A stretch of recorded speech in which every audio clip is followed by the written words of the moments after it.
आज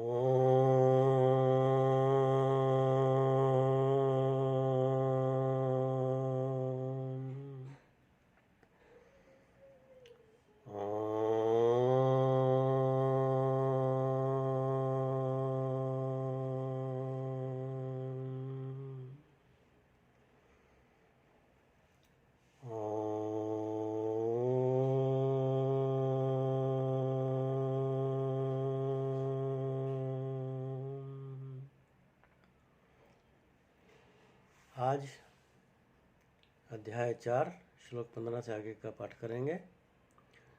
एवं ज्ञात्वा कृतं कर्म पूर्वै अपि मुमुक्षुभिः कुरु कर्म एव तस्मात् त्वं पूर्वै पूर्वतरं कृतम्।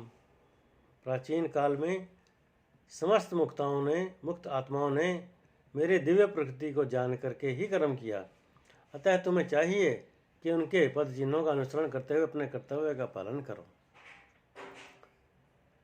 भगवान कहते हैं कि मनुष्यों की दो श्रेणियां हैं। कुछ के मनों में दूषित विचार भरे रहते हैं और कुछ भौतिक दृष्टि से स्वतंत्र होते हैं। कृष्ण भावना अमृत इन दोनों श्रेणियों के व्यक्तियों के लिए समान रूप से लाभप्रद है।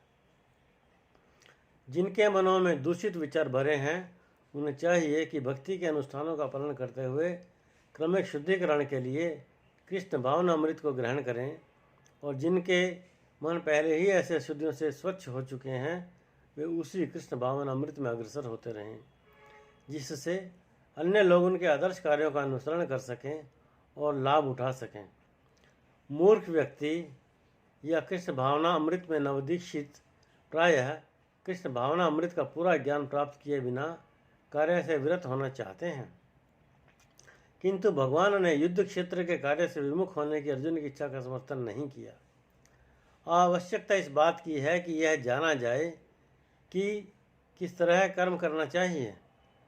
कृष्ण भावना अमृत के कारण से विमुख होकर एकांत में बैठकर कृष्ण भावना अमृत का प्रदर्शन करना कृष्ण के लिए कार्य में रत होने की अपेक्षा कम महत्वपूर्ण है।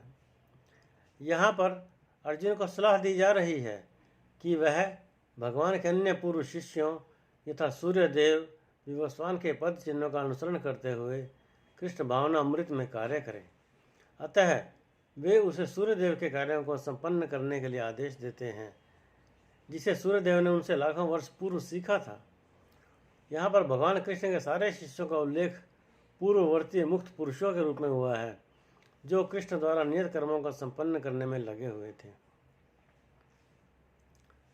किम कर्मेति कव्यो अप्यत्र मोहितः तते कर्म प्रवक्ष्यामि यज्ञात्वा मोक्ष्यसे अश्रुभात्। कर्म क्या है और अकर्म क्या है, इसे निश्चित करने में बुद्धिमान व्यक्ति भी मोहग्रस्त हो जाते हैं। अतः मैं तुमको बताऊंगा कि कर्म क्या है, जिसे जानकर तुम सारे अशुभ से मुक्त हो सकोगे। तात्पर्य, कृष्ण भावना अमृत में जो कर्म किया जाए वह पूर्ववर्ती प्रामाणिक भक्तों के आदर्श के अनुसार करना चाहिए। इसका निर्देश ऊपर श्लोक में किया गया है। ऐसा कर्म स्वतंत्र क्यों नहीं होना चाहिए, इसकी व्याख्या अगले श्लोक में की गई है। कृष्ण भावना अमृत में कर्म करने के लिए मनुष्य को उन प्रामाणिक पुरुषों के नेतृत्व का अनुगमन करना होता है जो गुरु परंपरा में हैं।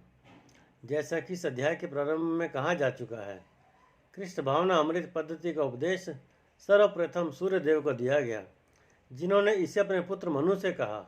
मनु ने इसे अपने पुत्र इक्ष्वाकु से कहा, और यह पद्धति तब से इस पृथ्वी पर चली आ रही है। अतः परंपरा के पूर्ववर्ती अधिकारियों के पद चिन्हों का अनुसरण करना आवश्यक है, अन्यथा बुद्धिमान से बुद्धिमान मनुष्य भी कृष्ण भावना अमृत के आदर्श कर्म के विषय में मोहग्रस्त हो जाते हैं। इसीलिए भगवान ने स्वयं ही अर्जुन को कृष्ण भावना अमृत का उपदेश देने का निश्चय किया। अर्जुन को साक्षात भगवान ने शिक्षा दी, अतः जो भी अर्जुन के पद चिन्हों पर चलेगा वह कभी मोहग्रस्त नहीं होगा। कहा जाता है कि अपूर्ण प्रायोगिक ज्ञान के द्वारा धर्म पथ का निर्णय नहीं किया जा सकता। वस्तुतः धर्म को केवल भगवान ही निश्चित कर सकते हैं। धर्म तु साक्षात भगवत प्रणीतम, ये भागवत में कहा गया है। अपूर्ण चिंतन द्वारा कोई किसी धार्मिक सिद्धांत का निर्माण नहीं कर सकता। मनुष्य को चाहिए कि ब्रह्मा, शिव, नारद, मनु, चारों कुमार, कपिल, प्रहलाद, भीष्म, सुखदेव गोस्वामी, यमराज, जनक तथा बलि महाराज जैसे महान अधिकारियों के पद चिन्हों का अनुसरण करें।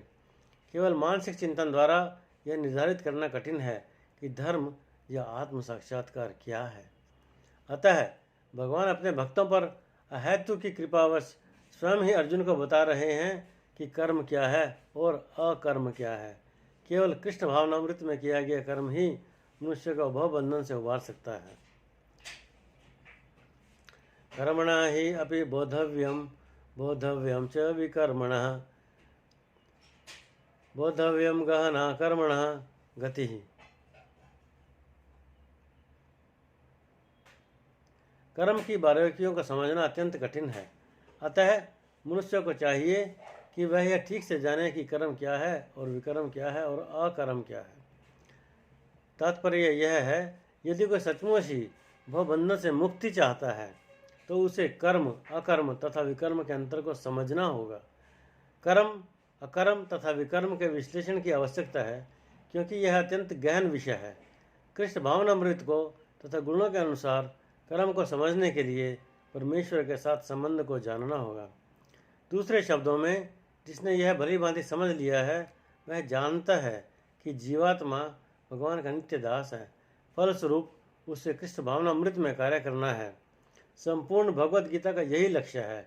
इस भावना अमृत के विरुद्ध सारे निष्कर्ष एवं परिणाम विकर्म या निषिद्ध कर्म है।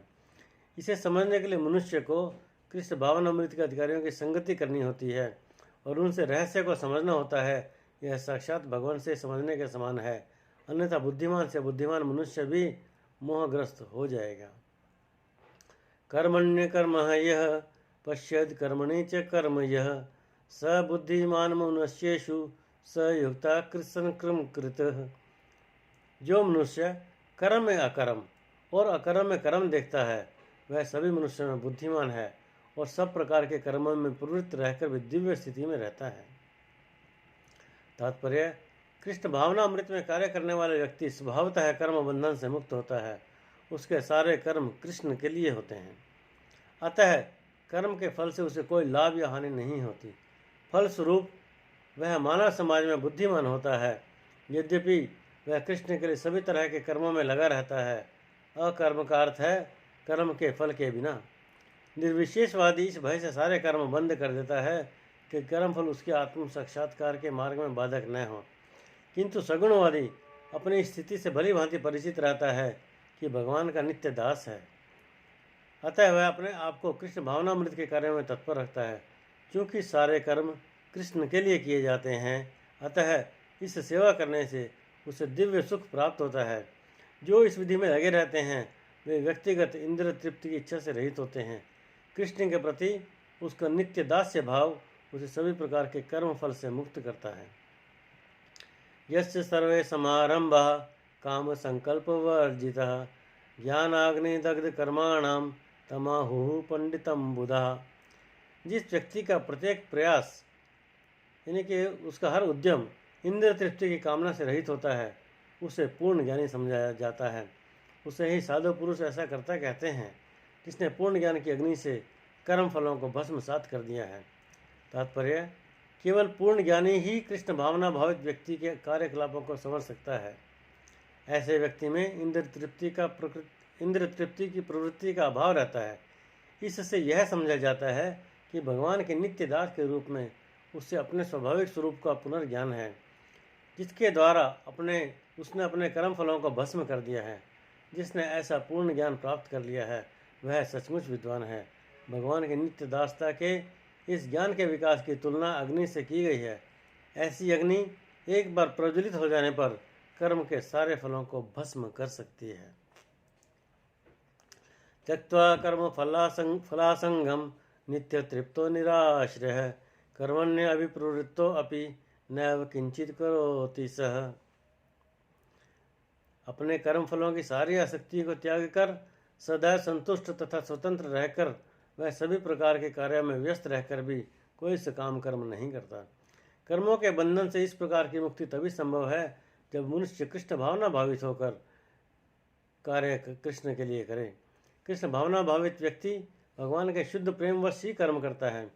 फलस्वरूप उसे कर्म फलों के प्रति कोई आकर्षण नहीं रहता, यहाँ तक कि उसे अपने शरीर निर्वाह के प्रति भी कोई आकर्षण नहीं रहता, क्योंकि वह पूर्णतः कृष्ण पर आश्रित रहता है।